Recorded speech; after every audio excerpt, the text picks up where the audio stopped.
Assalamualaikum warahmatullahi wabarakatuh. Kami dari Universitas Islam Jember, Fakultas Tarbiyah, Program Studi Pendidikan Guru Madrasah Ibtidaiyah. Di sini kami akan menjelaskan tentang karakteristik perkembangan anak usia dini dalam mata kuliah perkembangan peserta didik yang didoseni oleh Dr. Hadikotul Lulu. Sebelum memasuki materi, kami akan memperkenalkan diri. Saya Ahmad Ahsan bin Haji dari Sumberjo, Ambulu, Jember. Wahidul Rahman, saya dari Silo, Kabupaten Jember. Saya Abdurrahman dari Inggawah, Kabupaten Jember. Nama saya Muhammad Syarul Sukron dari Wuluan, Jember. Ya teman-teman, perkenalan tadi sudah selesai. Saatnya kita masuk ke dalam materi inti.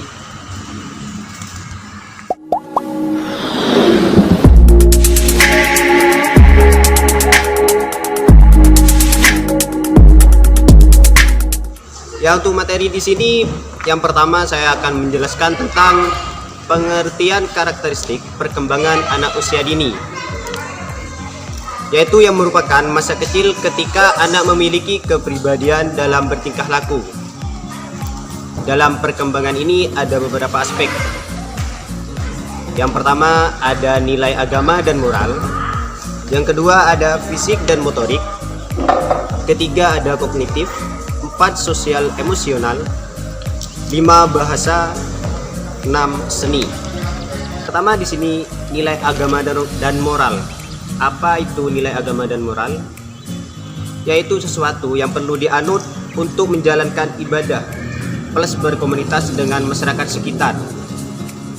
Yang kedua di sini ada fisik dan motorik.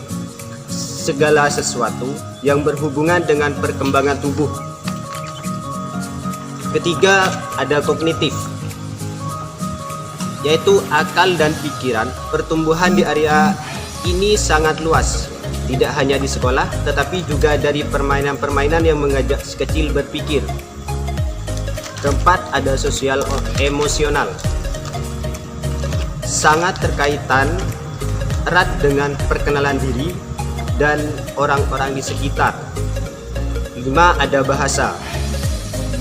Yang dimaksud dengan bahasa yaitu segala sesuatu yang perlu diketahui, dipelajari dengan sesuai dengan masyarakat sekitar seperti lingkungan dan keluarga. Yang keenam di sini ada seni. Setiap anak terlahir imajinatif, maka tidaklah aneh kalau seni termasuk dalam 6 aspek perkembangan anak usia dini.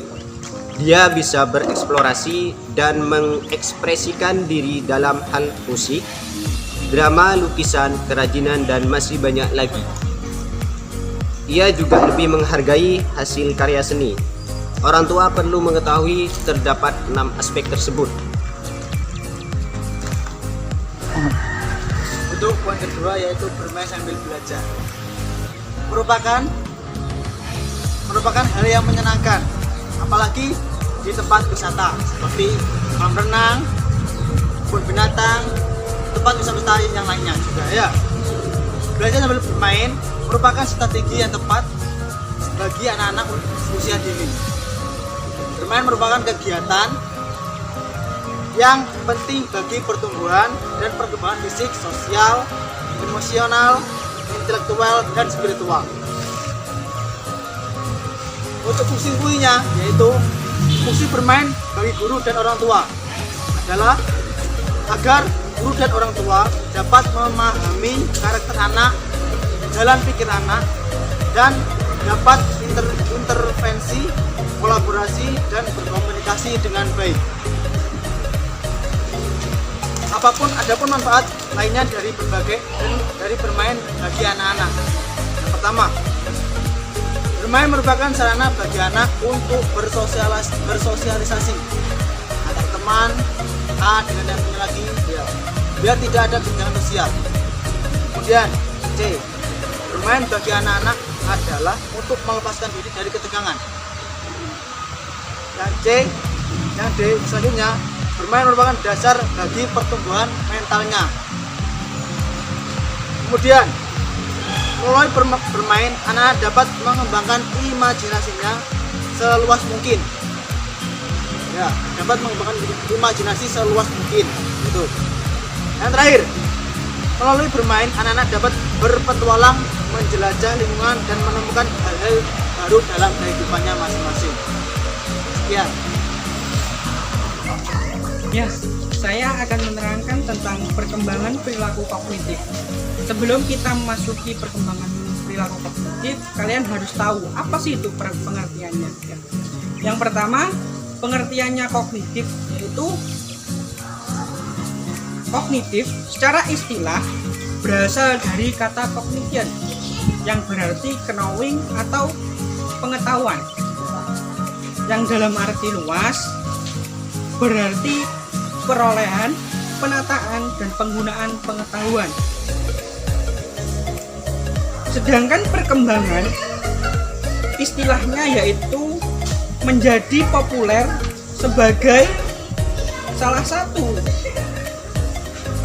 bahan psikologi manusia meliputi perilaku mental yang berhubungan dengan pemahaman, pengolahan informasi, pemecahan masalah, dan keyakinan untuk memberikan pemahaman yang lebih utuh.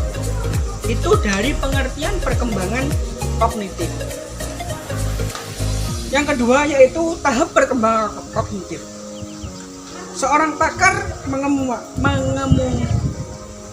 pakar terkemuka dalam disiplin psikologi kognitif dan psikologi anak, yaitu Jen Picker, mengklarifikasikan perkembangan kognitif anak itu dibagi menjadi 4.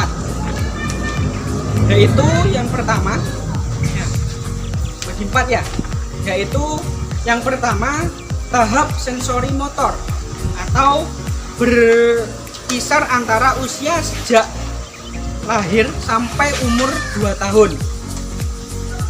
Gambarannya itu ya, contohnya itu atau gambarannya, bayi bergerak dari pergerakan refleks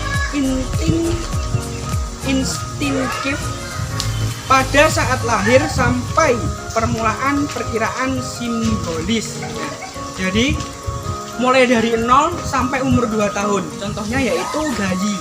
Contohnya bayi itu mulai bergerak sampai umur 2 tahun. Itu sensori motor. Yang kedua yaitu tahap operasional, yaitu sekitar antara 2 sampai 7 tahun. Contohnya atau gambarannya, anak dapat berpikir secara logis mengenai hal yang konkret dan mengklarifikasikan benda ke dalam bentuk yang berbeda. Jadi mulai dari umur 2 sampai 7 tahun, anak itu sudah mengetahui apa sih perbedaannya benda atau bukan. Itu contohnya pre-operasional. Yang ketiga yaitu konkret operasional, yang sekitar berkisar antara umur 7 sampai 11 tahun. Nah, contohnya atau gambarannya, anak dapat berpikir secara logis mengenai hal yang konkret dan mengklarifikasikan benda ke dalam bentuk benda yang berbeda. Itu contoh dari konkret operasional. Dan yang keempat yaitu tahap formal operasional, yaitu sekitar umur 11 sampai 15 tahun. Ya, gambarannya yaitu seorang remaja berpikir dengan cara yang lebih abstrak, logis, dan idealis, yaitu sudah memasuki masa remaja. Seorang anak itu pasti akan berpikir lebih abstrak atau logis dan lebih idealis. Itu menurut Jen Picker. Ya. Perkembangan tahap tersebut merupakan hasil perbaikan dari perkembangan tahap sebelumnya. Itu mungkin materi tentang perkembangan anak secara konkret. Itu mungkin itu saja. Poin kelima, fungsi perkembangan kognitif. Apa sih pengertiannya? Belajar melalui interaksi sosial, mereka mendapatkan perkembangan kognitif sebagai bagian dari induksi mereka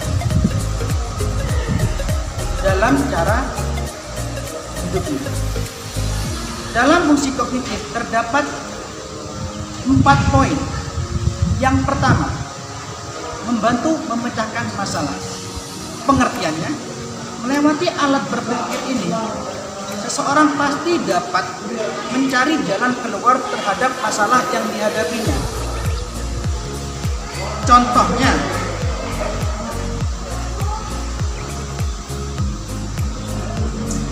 pemecahan masalah yang dihadapi. Sebagai contoh, ada seorang anak berusia 6 tahun menyelesaikan tugas yang diberikan oleh gurunya melalui permainan mencari jejak. Ia mampu mencarikan jalan keluar seekor anak bebek yang kehilangan induknya dengan cara mengamati jalan-jalan yang memungkinkan agar anak bebek tersebut agar segera kembali kepada induknya. Poin kedua, memudahkan dalam melakukan tindakan. Memudahkan dalam melakukan tindakan ini, setiap orang akan mendapat atau memilih tindakan mungkin dalam mencapai tujuannya.